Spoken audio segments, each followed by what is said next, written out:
Welcome to Behind the Muscle podcast. Today's guest is the MI40 Gym head coach.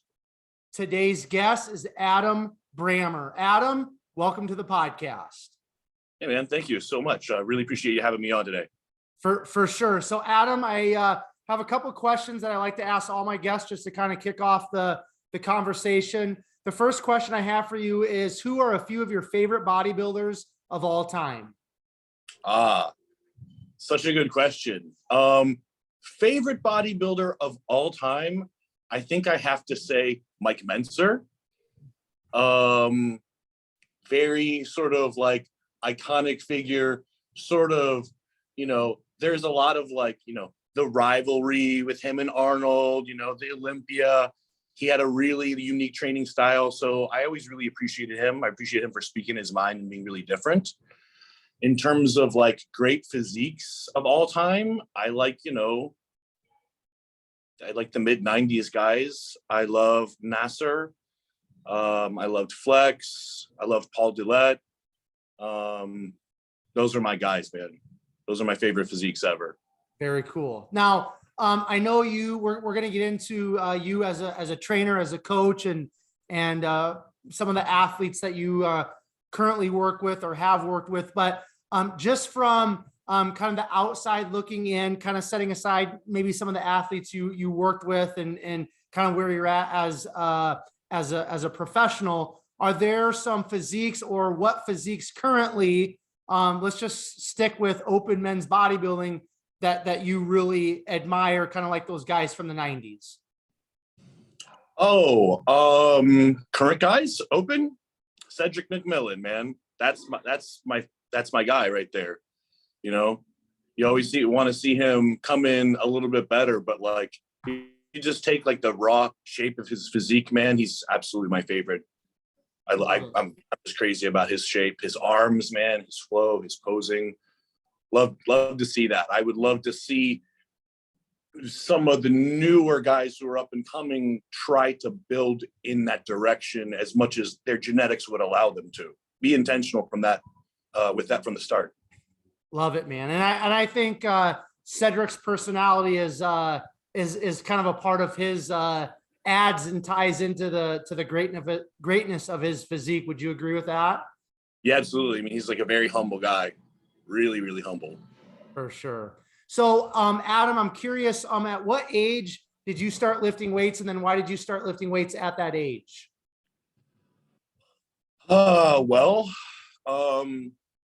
When I started lifting weights, now you can't call it bodybuilding, right? But you want to talk about the first time I ever did a lat pull down? I was 8 years old, I want to say. So we had what was called a Marcy multi-gym in the basement. And it was a pin-loaded machine. I mean, it had a chest press, leg extension, lat pull down, row. And my mom had a stack of the old muscle magazines that you had in the 90s. So there's Iron Mag, Flex, Muscle Mag, all the old, and I collected them. I had a stack. I started with hers and I started collecting them like I was collecting comic books. So I would just kind of as a kid, you kind of are probably a little more interested in video games. But I would still go down to the basement pretty regularly and I would mess around down there and I'd do my pull downs. And it's funny, I was weak on my chest. So I remember kind of skipping the chest press a lot and really staying with the back and the leg because I could lift more weight. I just cared about the number.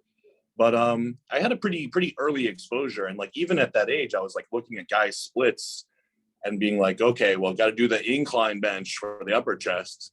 I don't even have a chest, but I already knew that to be the truth. Right. I love that, man. So that kind of brings me to the question of, how did you have, or why did you have, that setup down in your basement? And then how did your mom have those magazines? I mean, was she into lifting? Was she into bodybuilding? Talk to me about that. So that's the funny thing. My mom really wasn't into bodybuilding and she didn't really lift at all. I never saw her go down there, but it may have just been from a time in which she did a New Year's resolution, was oh, I got to tighten up a little bit. She was I can't do this Jane Fonda bullshit.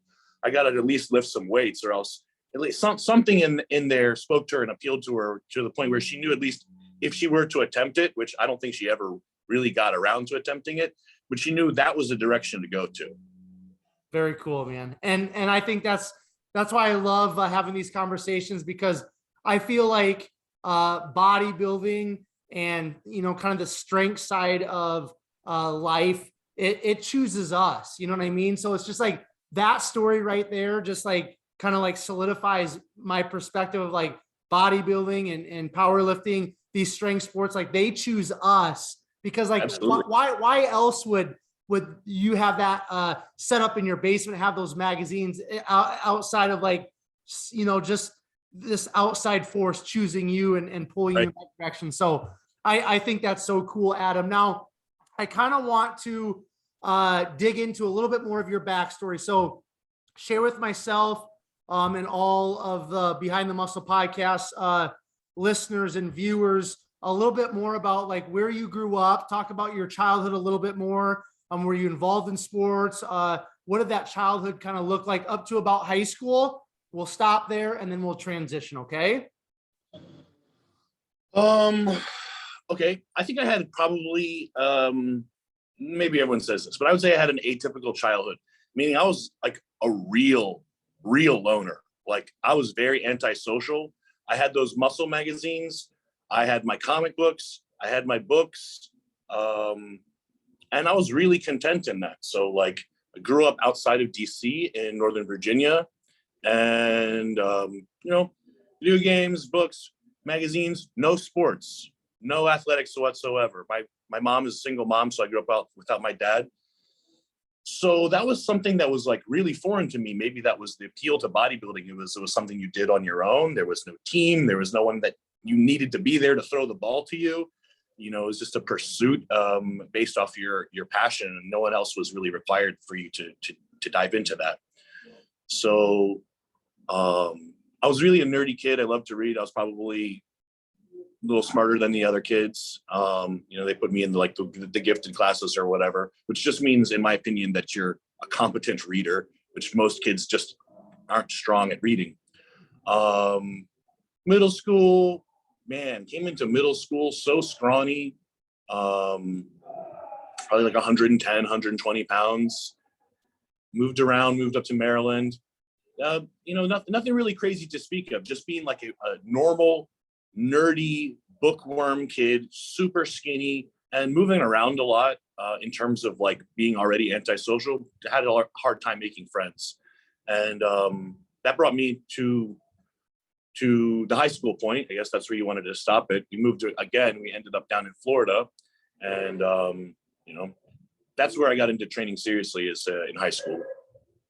So tell me a little bit more about your entry into training seriously. You know, did you just go to a gym? Was it through a PE class? Talk to us a little bit about that, Adam, please. Okay. So picture it, the year is 1999, 2000. So I'm a freshman in high school. I'm like 13 years old. Mom works. There's a gym next to the school. So I just by default, I didn't even plan this. I don't even remember how I started going there, but I would just walk to the gym after school every day, and I would like hang out there for a few hours because I needed to ride home and I had to wait. So what did I do? I went to the gym a couple hours every day, starting at 13 as a freshman. Go mess around with the machines. I like the leg extension. I'll be very honest with you. There were two different rooms in this gym. One was all machines, and one was all free weights. And me as a 13-year-old, 130 pounds at the time as a freshman, I was horribly intimidated by those free weights. Almost never went back there. There were guys in like tank tops with like doing bench presses. I was mortally afraid of them because I knew I like just couldn't go in that realm. I couldn't hang yet. So I stayed in the back. I remember staying there for most of the year, going back, doing the machines. I didn't really know about I wasn't quite to the level I would be yet. So remember at the end of the year, I had no idea what I was doing. I put quarters on the bar, first time in the free weight room, 95 pounds, buried it, roll of shame, not a single rep. So was pretty scary. I realized, oh, wow, I was probably right to be worried about coming back here. But the following year, around maybe 15, 16 years of age, there started to be some more like strength and conditioning coaches on the internet. And around age 16, I found like Elite FTS and Westside Barbell. And I got really into conjugate training. I went from like not knowing what I was doing to having like a real split that I was following. And I had a lot of really good success with that. Probably too much success, which was set me up to what would be a trend in my life.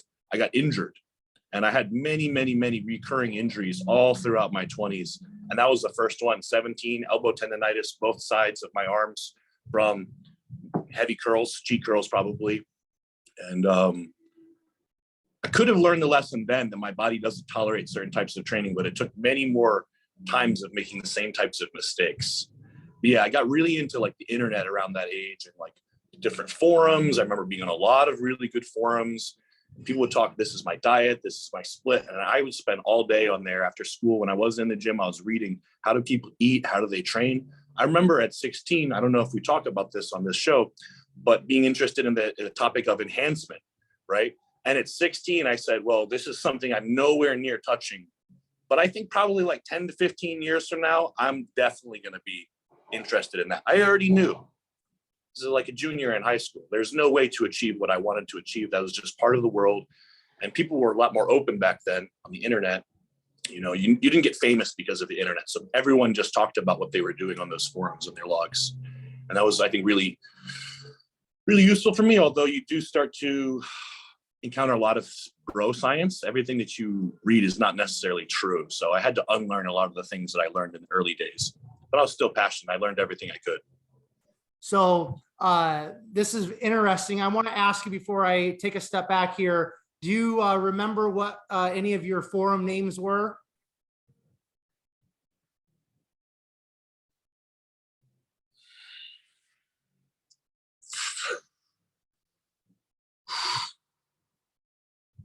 No, I don't really remember. Okay, that's cool. I just know there's some of the guys like Rep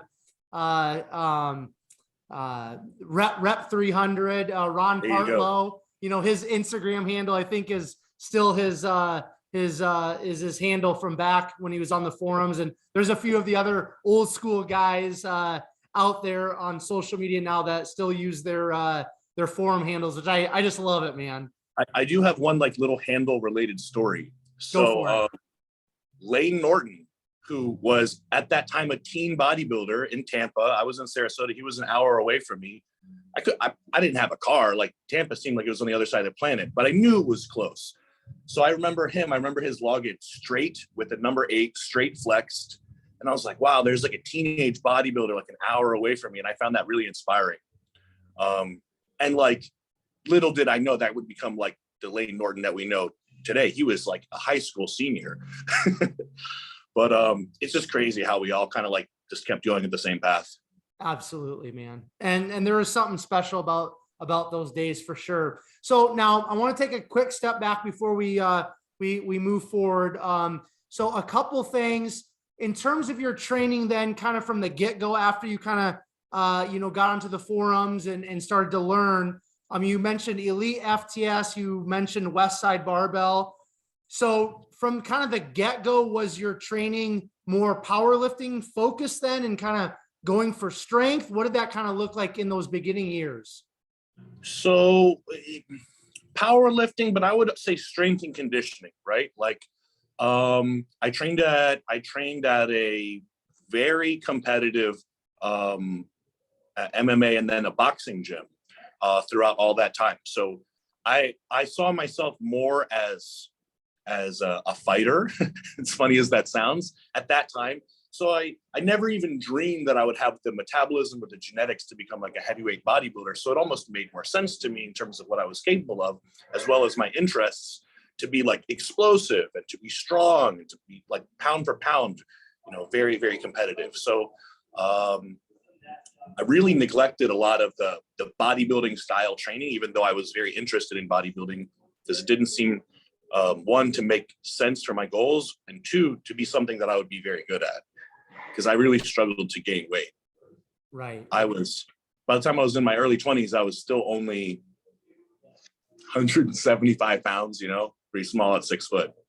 Right, for sure. Now, one other thing I want to ask you about, Adam, before we move forward. So, it would be easy for me to assume, and probably the listeners and the viewers, that, because you were a smaller kid and stuff, that, that's a big reason why you kind of really enjoyed lifting and going for strength and athleticism and all that and bodybuilding down the road. But I don't want to assume that. So tell us, what do you feel like maybe you didn't know at that time, but now looking back, what do you feel like was that thing or those things that really pulled you into the strength side of lifting and then eventually bodybuilding? Like, what was it that really pulled you in and has kept you there throughout all these years? Well, it was very different then than it is now. Because like what got me in is not what kept me in. I can say what got me in is like, I had a chip on my shoulder. I wanted to be stronger than everyone else. I wanted to knock everyone else out. I wanted to be unbeatable in the ring. Really common, like masculine types of drives. As a young guy, I was trying to find something that I could be the best at. And it was definitely not going to be bodybuilding. And I felt like I could use a little bit more of my brain to figure out a strategy, whether a strategy for in the ring or a strategy for creating a program that would get me stronger than everyone else. What's kept me in it is how much of a question that is. Like, can I think my way into better progress than someone else? Can I, using my mind, outdo someone that has better genetics to me? And I think that I can. I think that I definitely can. And just the art and the science of bodybuilding is so beautiful to me. And I never stop being curious about, like, how do you make someone better? How do you make them bigger? How do you make them stronger? How do you improve their recovery? What is the right amount, the right dose, the right duration, all this stuff. So it's a very intellectually satisfying pursuit for me. Although in the beginning, I just wanted to be like a tough guy. I can say very plainly. Very cool, man. I love that. I appreciate you being candid with that. Now, once you're wrapping up high school, you've already kind of got into your training on some level. What were you thinking about in terms of once you graduated high school? Did you have kind of a plan in your mind? Where was your focus at in terms of what you wanted to be when you grew up? And then once you actually graduated, kind of how did that unfold or not unfold? Where did life take you after you finished up with high school? Well, my plan went pretty close to the way that I imagined it. Lifting was just something that I did. I wanted to be in a band, and I played the lead guitar in a band and all throughout high school. And then I moved up to the Northeast and started another band. That band did pretty good. And honestly, like, I was a trainer to pay the bills, but I was really focused on my band until like my mid-20s. I played a lot of concerts. I put out a lot of records, to be honest with you. I made a little bit of money, very different life. And then I just remember one day being like, I'm not satisfied making a little bit of money. And like, I'm not even satisfied with like people knowing the lyrics to my songs. Like, if I'm not going to be like fucking Kanye, then I don't want to do it. Maybe a little bit of ego there, but I was like, I can't make it to the level I wanted to make it to. I'm not going to do it at all. So I really shifted gears because I knew like the training was getting really serious, and the late nights and the drinking was already something that I knew was like incongruent with my other goals. So I started shifting more towards, more towards the bodybuilding being my goal, more towards, well, at that time it was training. I have to rephrase that. The training, still not bodybuilding. I was honestly not thinking of myself until I was at MI40 as a bodybuilder. And I'll get to that in a little bit. But first there was a shift away from like, rocker, late night party Adam who enjoyed lifting weights to like, the gym is my primary personality and primary goal. That happened like mid-20s. Until then, yeah, I did some damage in the evenings, playing the bars and rocking the guitar, and it was really fun. But that's all behind me now. So I want to ask you though, because that is it's a part of your story.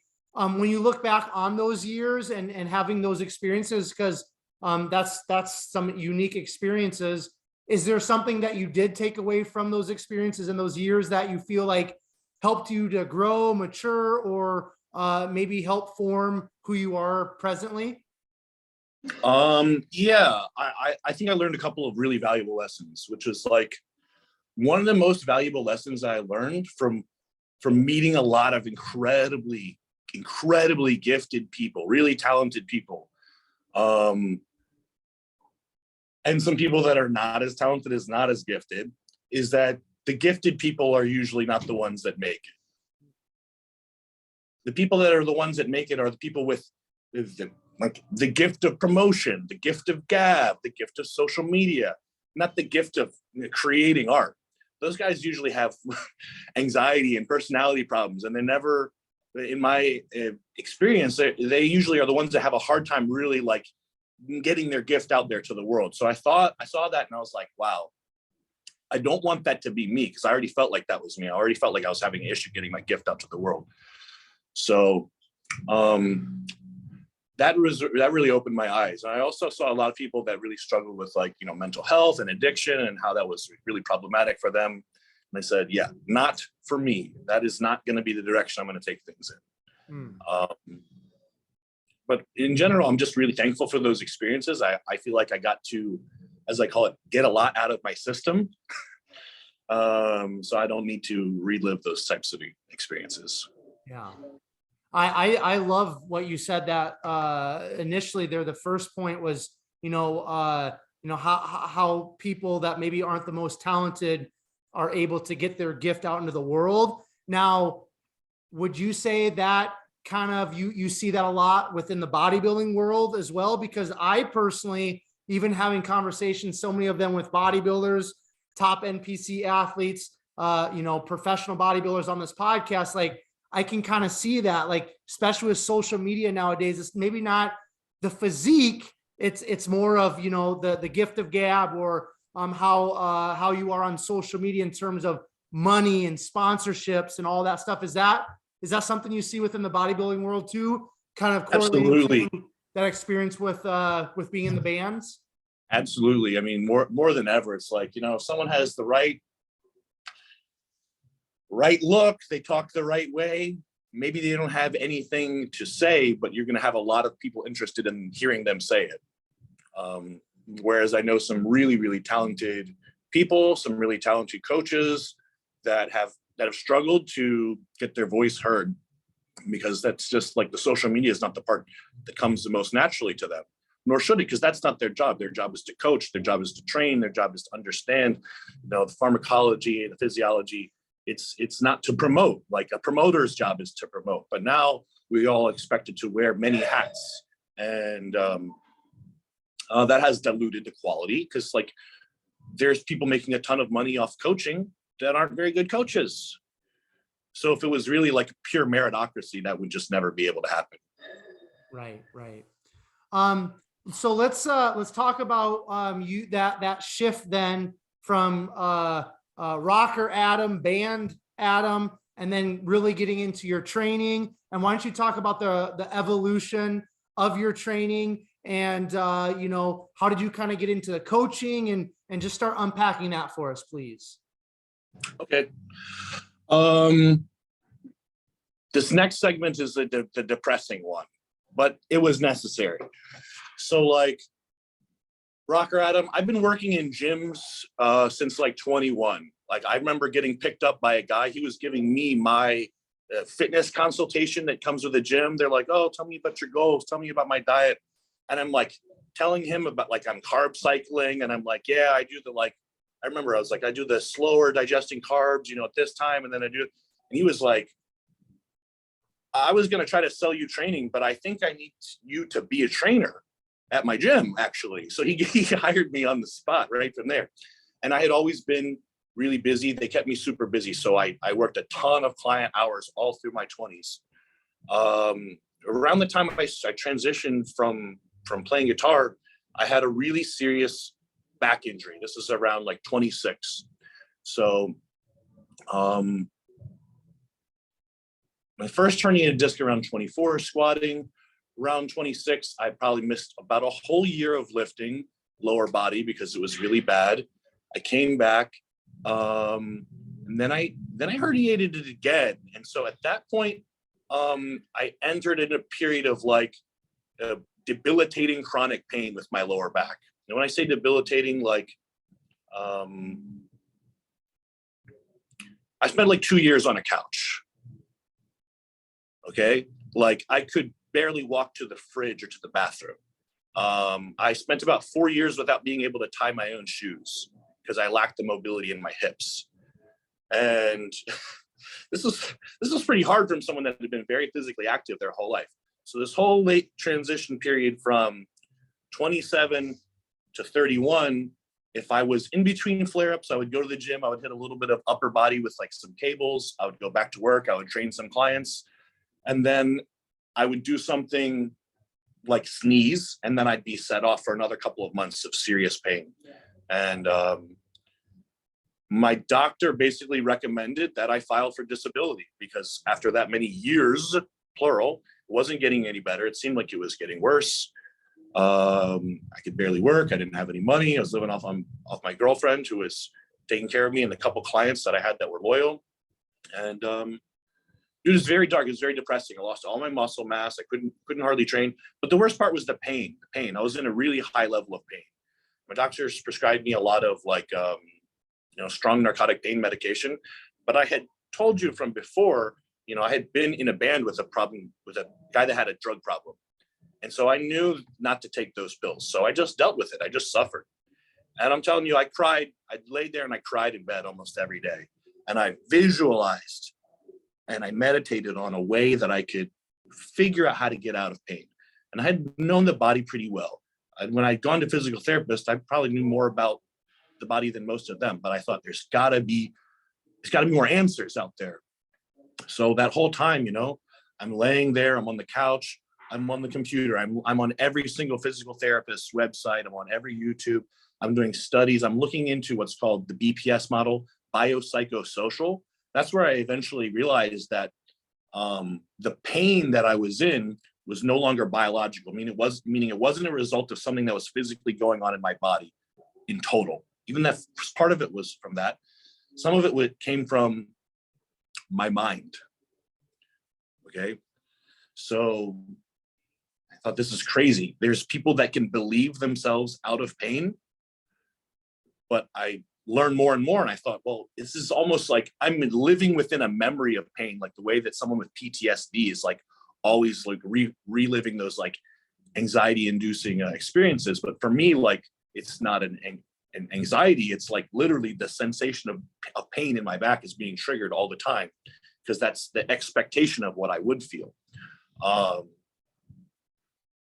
So I went on kind of like a 6-month journey of rediscovery, of healing, of meditation. I took some time off. I traveled around the world. I really wanted to try to, and that was terrifying to me because I didn't even know how I was going to sit on a plane for a couple of hours because I couldn't even sit in my chair at home for a few hours. But I thought, okay, if this is like a memory, right? It's like being in pain is a habit. Well, I have to change everything about my life that is a habit, everything that is a product of an expectation. If I wake up in the morning and I know that my phone's on my right, then I have to wake up in the morning, the phone has to be on the left. Like everything has to be turned upside down so that I can break that cycle of expecting pain. So that's what I did. It actually worked pretty well. After about a month, I was able to walk long distances. And I remember going to a gym and doing like an incline bench and being like, this is unreal. Like, the physical therapy stuff that I had been doing before, it healed me physically, but mentally I was still carrying around the expectation of those wounds. And I would say that I made a big leap of progress that summer, but I still deal with a lot of back pain to this day. I still can't like deadlift from the floor or anything like that. I have to be pretty careful with it. But the fact that I'm not like in pain sitting here, it's like a miracle for me. It gives me chills thinking about how I was able to reclaim my life back. Because I thought my life was over, man. I expected to lay on that couch for the rest of my life until it was time for the final curtain. I really thought that. So I just want to ask you then, because obviously those are some dark days. It sounds like when you were on the couch and dealing with that pain, you know, did you get to the point where you were having like suicidal thoughts and you just wanted it to all be over? And if so, how did you kind of work through that, Adam? I bought a gun. So that answers your question about where my mind was at. But I was like, you know what? Even if it takes me 20 years like this, if I can have the end of my life, even if I can have from 50 to 80 not in pain, I was thinking there's a way. And over a long enough period of time, eventually I've got to feel like a way. I've got to find a way. But to me, in that time, it felt like it had been my whole life. When you're in your 20s and you spent like 4 or 5 years of your life in pain, that was like, to me, like a sixth of my total life, and maybe like a third of my life since high school, half my life as an adult.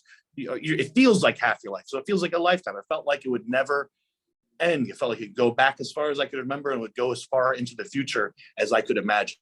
So it was really hard, but I'm really a stubborn guy, man. And I really believe in myself. So I believe, man, like eventually I'm going to figure this out. And I did. And you did. Yeah. So, when you spent that summer traveling and kind of like, going through those experiences outside of, just changing some of those habits and working on your mental game for, overcoming and breaking through the pain habits in your brain. Was there anything else that you kind of discovered about yourself, or was there any other type of awakenings that you had to kind of help you move forward in your life? Yeah, I'll tell you something really interesting. I've thought about this in a while. So, you're traveling.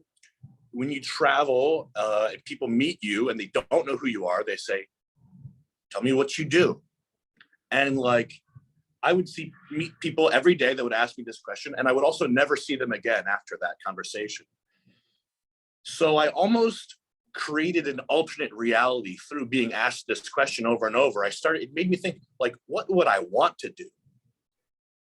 What would I want to do if I could have whatever job I wanted to do to be getting paid to do? And thought about it. I thought, I want to fix broken athletes. I want to fix people that have given up on themselves. The people that are trying to train and they're trying to do things the right way, but the right way isn't working. So people that are like confused by the path that is set before them, that seems like it should be correct, but for them it isn't. Things that are not working. Because I lived that frustration. So I wanted to, whether it was something like the spine or something else, like people have problems with pain, and they have problems that they face in their training. And I knew that I was starting to come up with more of the answers to these types of questions and solutions to these types of problems. So I thought, man, I'm going to go back to school. I'm going to go to physical therapy school. I had already worked for a long time in a physical therapy clinic doing like outpatient physical therapy, like post-physical therapy. They get released from the physical therapist. They work with me. That gave me a lot of depth to my understanding of injuries and how to treat them. And I'd done that for years. I felt very confident in it.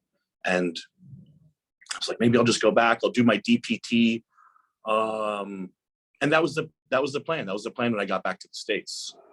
But what was cool is I started to be able to lift a little bit.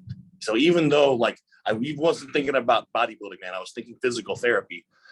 I went back to the gym and I started to push and I started to get PRs. I started to eat. I started to eat a lot. And I went from, I dirty bulked 1 year. First year I was able to train heavy again. I went from 170 to 250.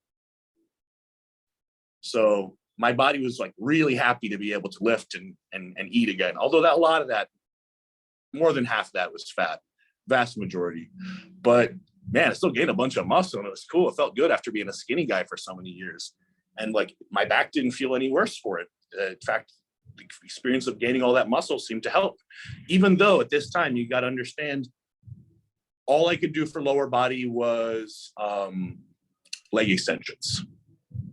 I had less than 90 degrees of mobility in my hip, meaning I couldn't even sit in a leg press or a leg curl machine and get my leg all the way straight.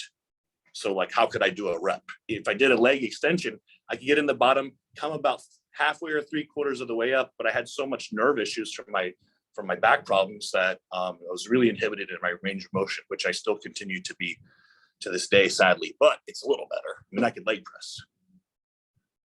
So why don't we talk and speed up our conversation just a little bit, because I know for the respect of you for your time, and you've got, I think, a client here in a little bit. So why don't you speed us up then in terms of getting back into your training? How did you kind of get into the bodybuilding world? How did you kind of get into the coaching and where you're at today at MI40? So, okay, I'll make a long story short. So, about a year of that had gone by, a year, maybe 8 months. I think it was just gone from that summer to the following spring. I put on a lot of muscle. I had grown. Now you understand, like in my 20s, when I had been into lifting and, like I said, more of the strength conditioning side of things, I like really took a deep dive into the anatomy and the physics of the movements of the body. So I had taken some time away to go train under this guy named Tom Purvis. Tom Purvis is who I consider probably like the biomechanics expert of the world. He's the man.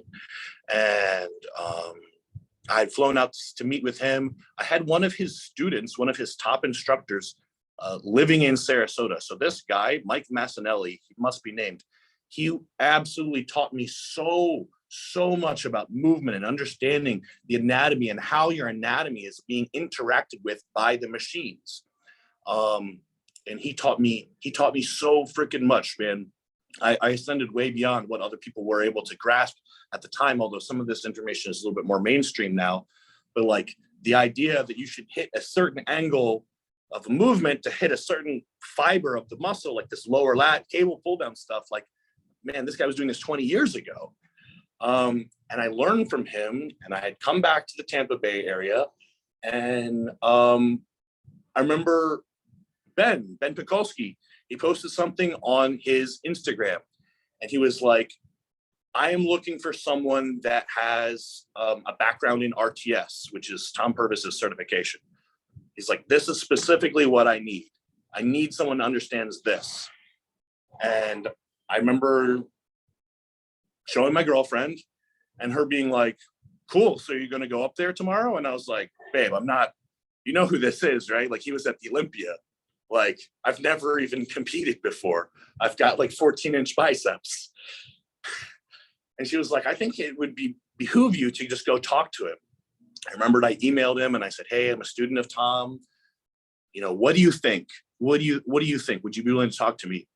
And he sat me down into the office, this office that I'm actually sitting in right now, the very next day.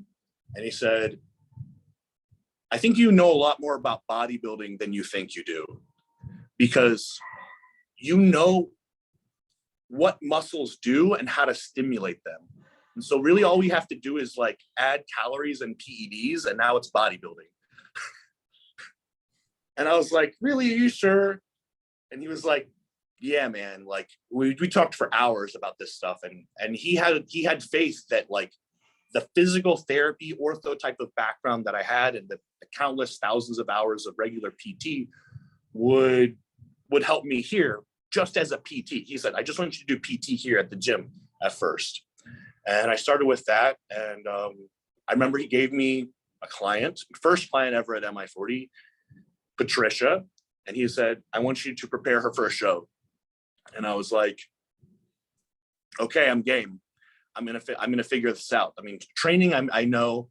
The rest, I know that I'm gonna be able to figure out. Well, you know, Patricia got her pro card a couple months after that. So it went pretty good with me and Patricia, and I really did figure this stuff out pretty well. The understanding of the training is something that I already had. what Ben really taught me was intensity. Like Ben taught me a ton of things. I have to give that man a ton of respect and credit. But the big game changer in my mindset, he was like, yeah, like that is a good way to do the exercise, but you're doing it like a little pussy.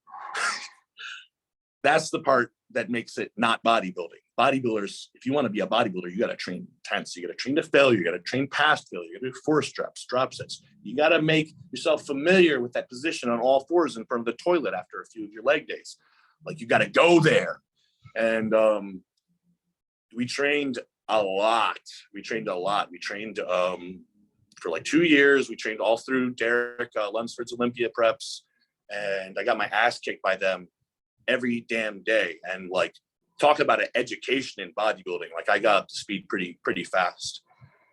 And then, next thing you know, like, okay, well, I've worked with some more pros. I'm starting to get there with my physique myself. Things just kind of built up from there. But in the beginning, it was actually funny. I was just like a guy that understood the body that was then tasked with building bodies. But it worked out. It worked out really good. Because like I said, from an early age, I was always super passionate and interested in bodybuilding. I wasn't just like a physical therapy nerd, purely. Like I was always someone that loved bodybuilding. I just didn't think that I had the potential to be on 230 pounds, 10% body fat. So talk to me a little bit then about you, actually getting into bodybuilding yourself. I mean, have you competed? I'm assuming you have, right? I've done 2 shows now. Yeah. Okay. So I want you to talk about then going from, the Adam that's just like, has all these experiences and this knowledge and kind of always like admiring bodybuilding. And then, stepping into having this opportunity to work, at Ben's gym and starting to train people, turning them pro. Talk about your first show and talk about what it was really like for you, Adam, to become a bodybuilder. Man. Well, I just remember like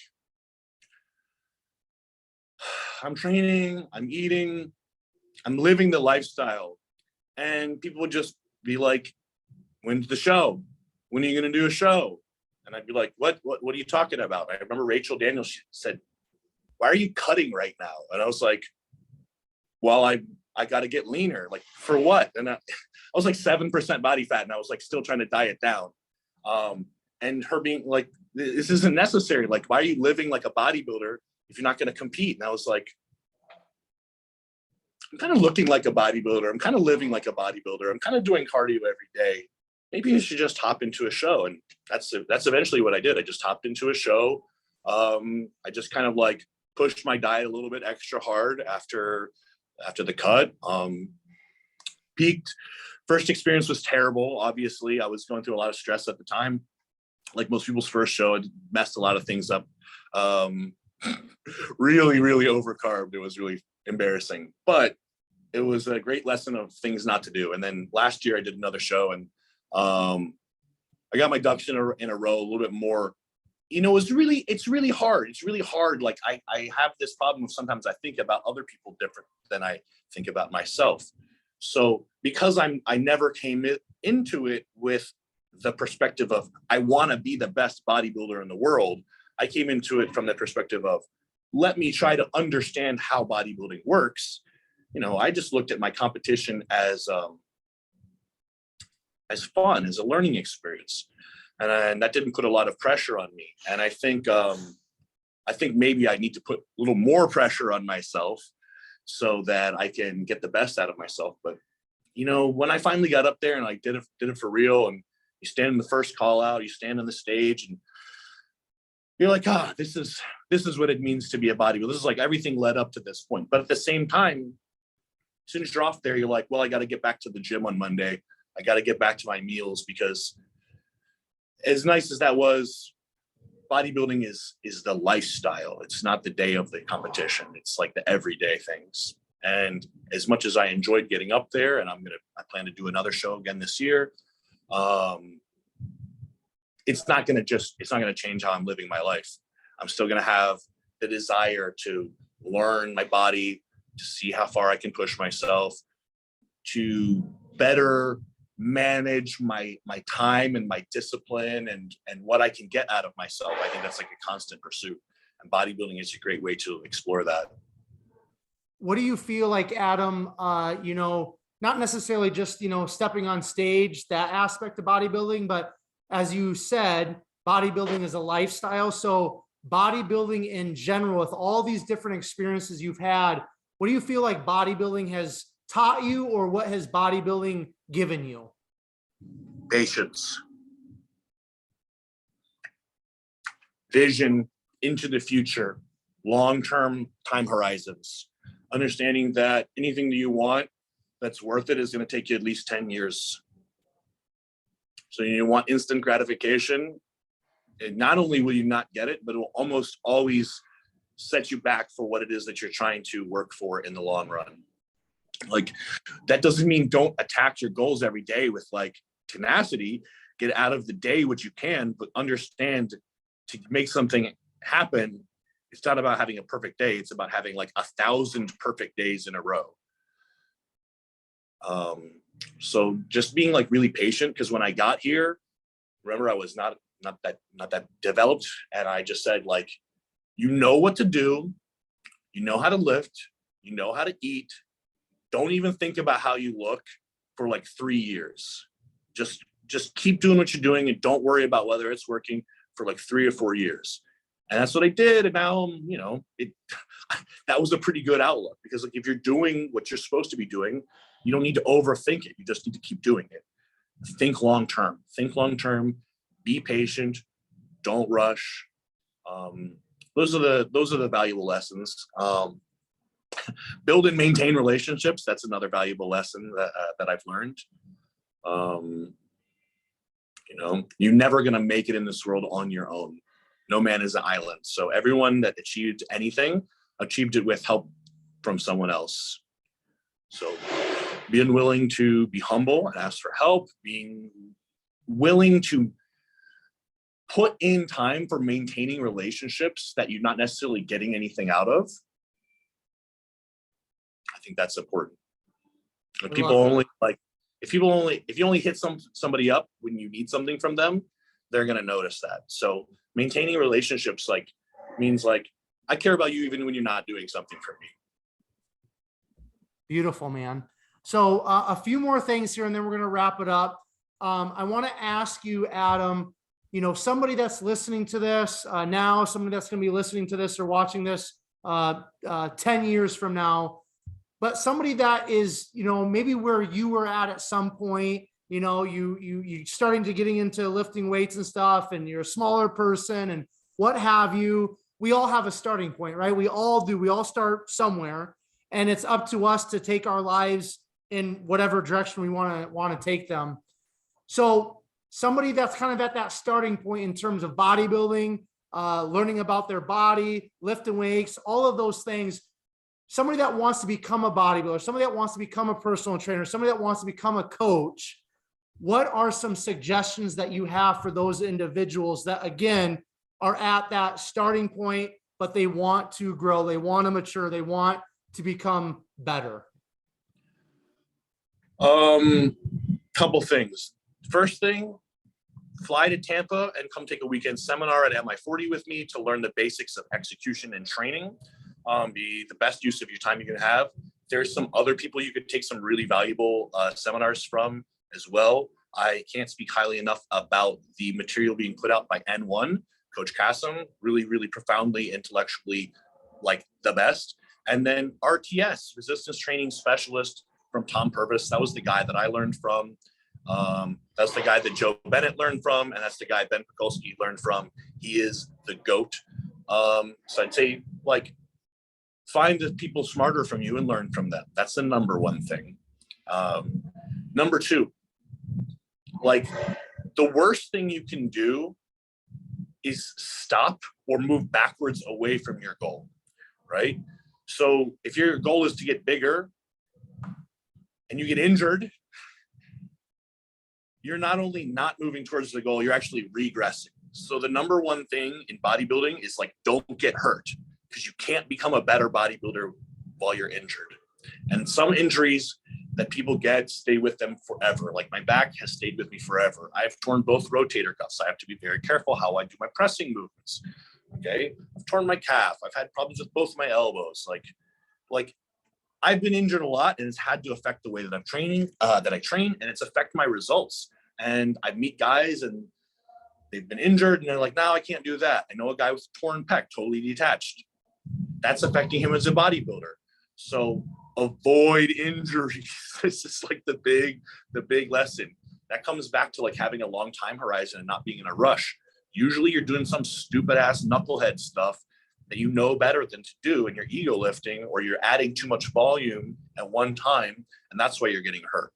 Like you can almost always pinpoint, I shouldn't have done that. Like almost always. It's very rare that you're like doing perfect reps and then something goes wrong. Sometimes it happens, but you can't plan for that. You can plan for the other stuff. So, I mean, learn from the people smarter than you, because there's always someone smarter than you. Be patient. Don't rush the results, or else you're gonna get hurt. Those are like my top 2 lessons, because that will take you really, really, really far. And work your balls off. Like you're never working as hard as you think you are. I said find people smarter than you, but that's probably, now that I think about it, not as important as surrounding yourself with people that work harder than you work, because that'll really raise your standard. And I would say that I'm very, very grateful that at MI40, I'm around a bunch of like really, really hardworking individuals. And I didn't know how to put in the level of effort that I put in now with my training or with my lifestyle until I got here and I started to be around these people. And I realized, man, the bar is much higher than I expected. There's people that are outworking me every day and making it look easy. If you want success, you have to be willing to work a lot. Love that. What would you say from your perspective in terms of recovery? We know that that's very, very important in terms of the bodybuilding lifestyle and growth and staying healthy. Just 1 or 2 of your suggestions in terms of recovery. What would those be?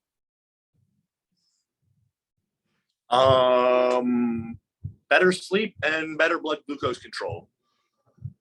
So like, if you're a big guy, you need a CPAP probably. Just facts. Like most bodybuilders have bad breathing when they sleep. They're not sleeping enough. If you're training hard, you probably need 8 or 9 hours of sleep total. Maybe that's included in a nap, but like total, you need to be getting that much. If you're getting less than that, I mean, it's the most basic one, but like it can't be overstated. It's the foundation. It's the underpinning of recovery. Everything anabolic that happens when you're sleeping. That's the time. And then the other one, like, you know, just checking your blood glucose and making sure that you're not in like a super hyperinsulinemic state all the time, because that's going to drive a lot of inflammation. It's going to make you really bad at nutrient partitioning. And like after sleep, food is where your number one source of recovery. That's accessible to everyone. So if you're not able to like absorb nutrients, then you have a problem. And so that usually seeing guys pounding a lot of carbs or, you know, using certain PEDs. But most of us at a certain point end up with a point where like, you know, fasted blood glucose is getting a little higher. And that's where you want to start to implement a little bit of like playing with your carbs, playing with some GDAs, whatever, but maybe adding cardio. But if you can get that in a nice tight range and a healthy sweet spot, you can get your sleep good, man, you're gonna feel so much better than without both of those 2 things. Everything else on top of that is like supplements and drugs. That's like icing on the cake, man.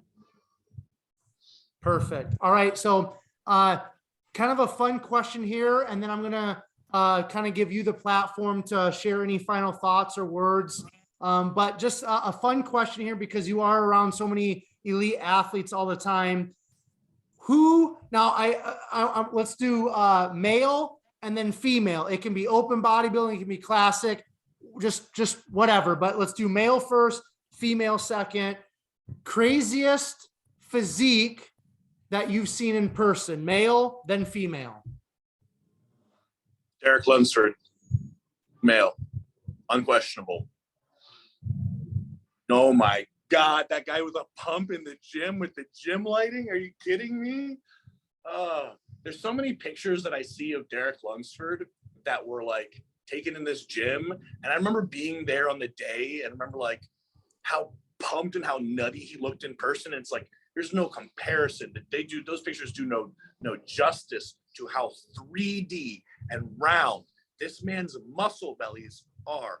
And I'm telling you, when this guy's 4 weeks out from a show, it just boggles. You're like, you're still 250? How are you going to make 212, man? He's like, yeah, I got a little bit more to lose. It's like, he's just so round, so bubbly, so wide. The arms, everything is just, it's like Flex Wheeler, man. It's crazy to see in person. It's really crazy.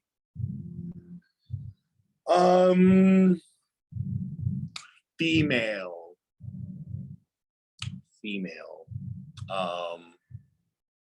I have to give you two. Hella Trevino. Wow, she looks crazy in person.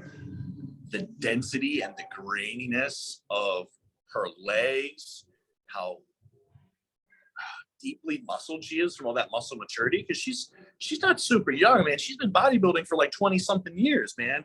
And she's tough, bro. She's a tough cookie. She trains hard. No mercy, no compromise. She doesn't complain. She just works. And that's why she's got that crazy look. So I think she's the craziest looking female of all time.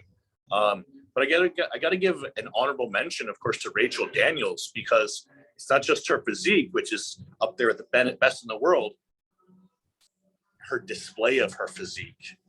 When you see her pose, man, your jaw will drop. You just like, that's the art of bodybuilding, man. That makes you just develop such a deeper level of appreciation for how much goes into this craft. That's not just training, dieting, lifting. Because you see that girl move, and you see someone that's like dedicated their life to their craft, and not just like doing it well, but doing it in a way that speaks to you in an emotional level and moves you. It's very powerful to watch. So yeah, she's crazy. But those are my top three. I had Nick Walker in here recently. He was pretty crazy looking too. But I still give the tip of the hat to Derek Lunsford. Very cool, man. I love that, Adam. So first of all, I just want to say thank you, Adam, for coming on, man, and sharing your story. I appreciate you being open and candid, and it's just really cool to be able to kind of again get behind the muscle and learn a little bit more about you. So I want to say thank you to you. Before I do the outro, Adam, if you have any final thoughts, any final words that you want to leave with all of us, please do that. Any shout outs, any sponsors, any upcoming seminars, anything of that nature, the platform is yours. Okay. The first thing I want to say is never be satisfied. Never be satisfied. That doesn't mean your physique. That means never be satisfied with what you know, and never be satisfied that what you believe is the truth. Okay. You might believe it, but that doesn't mean that is by default true. So challenge your beliefs. Always be determined to find the truth and to always push your understanding. Learn more. Challenge your beliefs. You're often wrong about things that you believe, even if things that you grew up believing to be true, right? So challenge your beliefs. That's how you become a better person. Things I want to plug. I'm doing a seminar next month. I'm doing a seminar here at MI40. So if you just go to the MI40_Gym Instagram page, I'll probably be posting a date on that soon. They're really great. So we'll do like a couple of hours in a classroom, going onto the whiteboard, going through slides, talking about the anatomy. And then I let you try out all the equipment and say, okay, that's the academic side of how to train. Now I want you to feel, what does it really feel like to use your lower lat versus your mid lat? What does it really feel like to fire off a completely separate group of fibers independent of another one? Because once you feel that for the first time, your eyes are going to be open to a different way of training. You're going to be like, well, I can't just move weight anymore. Now that I know what it's like to feel something, I think I have to feel it every time. So I definitely recommend trying to come to one of those, or if you can't, try to come to someone who is the expert in your area. You know, just pay for a little bit of their time. It's going to be a good use of their time and yours. What is your Instagram, Adam, so people can touch base with you? My Instagram is Barbarian Scholar. And that is a nickname that was given to me all the way back in high school, actually for my shared interest in bodybuilding, strength training, and philosophy. So the writing was on the wall all the way back then. Are you sure that wasn't one of your forum handles then, or what? No. Oh, I just remembered it. It was a model of guitar that I was playing at the time. I think it was like RG 570, which was like 7-string guitar that I was playing in one of my bands. Perfect. I remember that perfect. All right, Adam, I again just want to say thank you so much for coming on the podcast and having an awesome conversation with me. Okay. Hey man, I appreciate it. It was really great. I love to be able to talk about some of this stuff. I can't thank you enough for the opportunity to talk about some of this stuff, because a lot of people don't know, like, yeah, I'm here doing bodybuilding, but it's actually because I broke my freaking back and I had to start a new life. For sure. Yeah, man, no, it's fun for all of us to get behind the muscle. So all of you who are tuning into another episode of Behind the Muscle podcast, I just want to say thank you so much. Quickly here before we close out this conversation with Adam, if you haven't done so already, make sure you hit that subscribe button on YouTube. And then please take this episode of Behind the Muscle podcast with Adam Brammer and share it on your Instagram stories. Make sure you tag Adam, go ahead, tag MI40 Gym and tag Behind the Muscle so that we know you listened specifically to this episode and found great value in it, which I know you did. And then finally, I will leave you all with this. Remember, behind the muscle, there's always a story. We'll catch you guys later.